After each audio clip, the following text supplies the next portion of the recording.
My name is Joyce. Welcome to my channel. Be our own success story boss. This channel is designed to be a medium where people get the opportunity to help each other. In each episode, I hope to tackle a different issue, mainly focusing on mental health. In the comments below, I would like you, the viewers, to write the name of the country that you're watching from and to add the helpline number, starting with the country code, so that someone tuning in can go through the list and maybe find the strength and courage to make the call. Those helpline numbers are numbers that persons that need to talk to somebody about whatever issues they got going on so that they can get help. Just by dialing a friend, reaching out, or a total stranger, and you just telling them what's going on and you just need some feedback. Okay? And the other thing I would like you guys to do for me is to like and subscribe to my channel. So whenever a new video drops, you guys can get noticed. Thank you. All right, today's topic is truth trauma. Usually we have stuff that happened to us in our lives. It either molds us into the person we are, the person we've become, or the person we would like to be. For me, I have a fear of speaking up. Not when it comes to defending my kids, of course, or people that I care about, but when it comes to me. For a long time, I've been burdened and really been put down, mostly by family. And because they're the only family I got and I care about them, I tend to ignore them or I let it slide. But it really hurts, you know. And then another problem is you don't speak on that hurt. You don't address the hurt. So it builds up.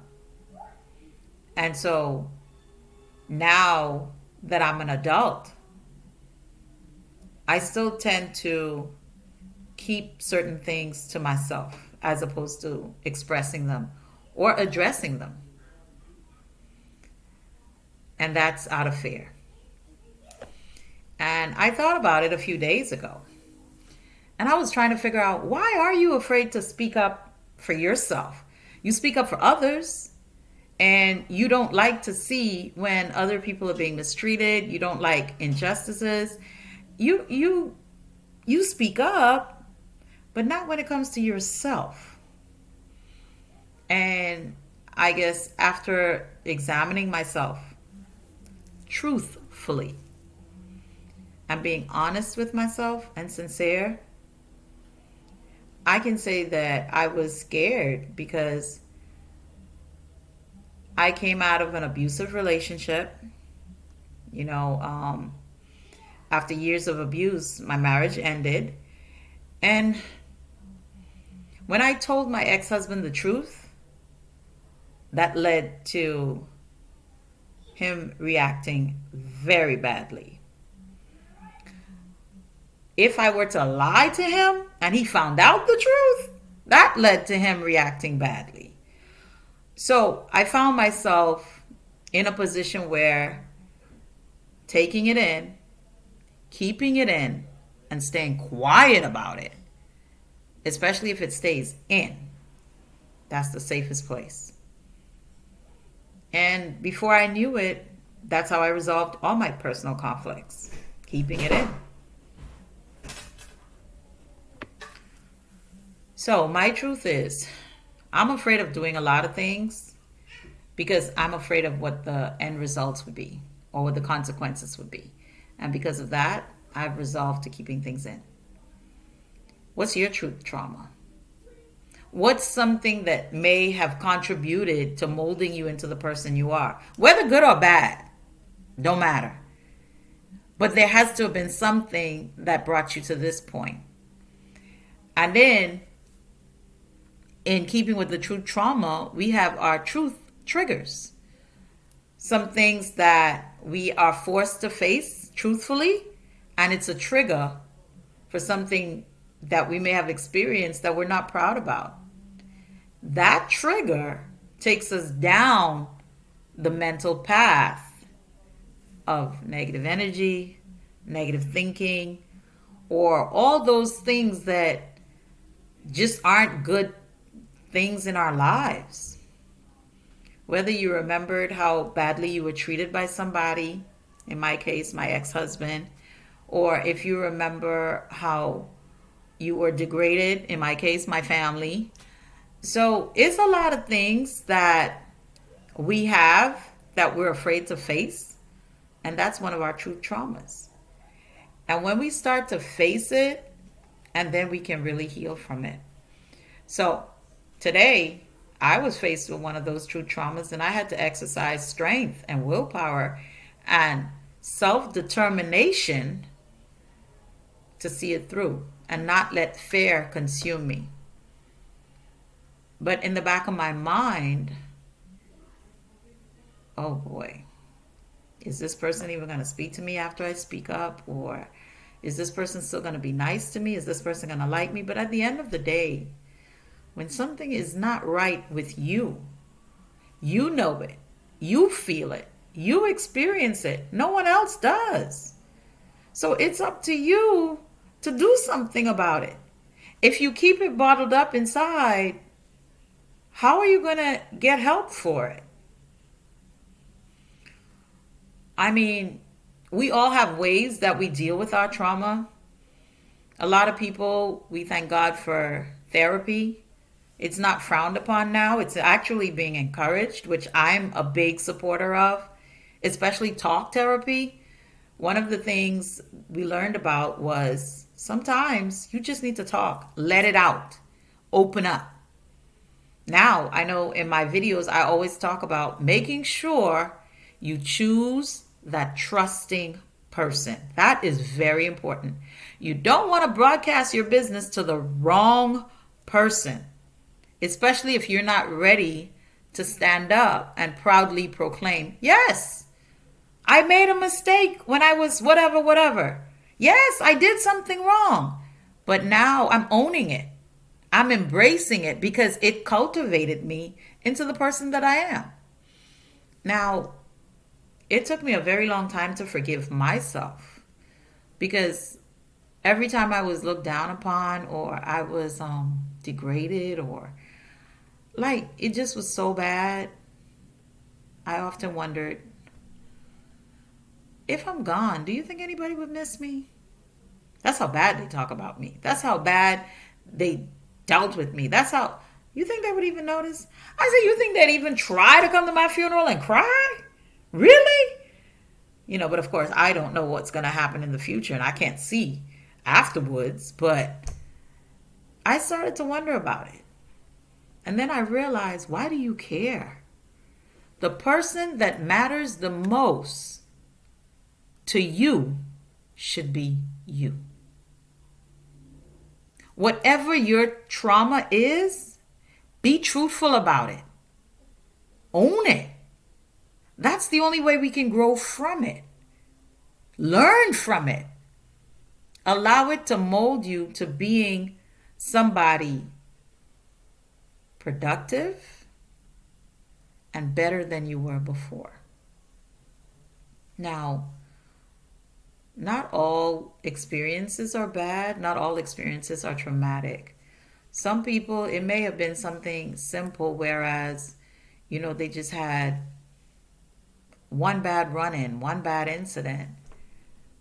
But whatever it is, if it's affecting your mental health, it's a challenge that needs to be addressed. So I encourage everybody to continue thinking that I matter. Just say it, I matter. And again, I encourage everybody to drop the country code in the comments below. And I hope that this video encourages somebody to be truthful. And if you're not ready to talk about it, that's fine. That's fine. There's other ways to deal with trauma. You know, there's talk therapy, there's shopping, For me, it's the nails and the beautification process. For guys, it may be that new shape up, that new fresh fly look. It's a lot of different things that people do to make themselves feel better. But whatever helps you to feel better, get better, let's do it because you deserve better. You're not doing it for anybody but you. Yes, you. Why not? Why can't you do something for you that's going to benefit you? Especially if you're someone like me who's always doing for other people, start doing for yourself. I had an old boss that once told me, you're no help to anybody if you don't know how to help yourself. Help starts with you, yourself. Heal yourself. And when I say heal yourself, I mean get help for yourself. You know, whatever therapeutic avenue will benefit you, look into it. You ain't got nothing to lose. But be truthful. Be true to yourself.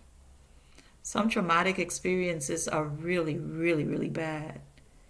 But sometimes that's how you know who you are based on who you were. Before the trauma, after the trauma, and during the trauma. I know who I am. I spent the past few years getting to know me all over again. Loving me, enjoying me, spending time with me, and just understanding me. Because at one point in time, I was confused. I didn't know what I wanted, what I liked, what I didn't like. But after I started spending time with myself and tuning out everybody else, I focused on me. And I did it truthfully. And I'm still doing it. I haven't mastered it, but I'm still doing it. So again, there are many forms of therapy that's out there and available. We just have to do it. Don't do it for anybody. Do it for yourself. Because at the end of the day, everybody out there is fighting for a goal. Your goal should be to live healthy mentally. Whatever is going to make that possible, that's what we're encouraging you to do. Talk to somebody, reach out to somebody, dial the number. There's nothing wrong with it. Nothing wrong. And like I said, there's many avenues to choose from. For some people, like myself, I prayed through a lot of problems. And I found strength and solace and comfort in it because I guarantee that my prayer, it stayed a secret. Nobody knew. So that worked for me. But now today, my truth is, I have to learn to overcome fear. And because of the abuse that I endured, being a victim of domestic violence, it changed my perception on life. It changed how I did things. It changed how I responded to things. It changed how I behaved. But when I learned to get to know Joyce again, spend time with Joyce again, get to that concept of understanding Joyce again, it made sense. Let's be truthful. Not to anybody around us, but to ourselves. But you don't have to do it alone. You don't have to face it alone. And if that day comes and you decide to be truthful about a traumatic experience, and you're now realizing that that's what's been affecting your mental health, it's okay. Still reach out. Reach out. And again, thank you for tuning in. And remember, be healthy mentally.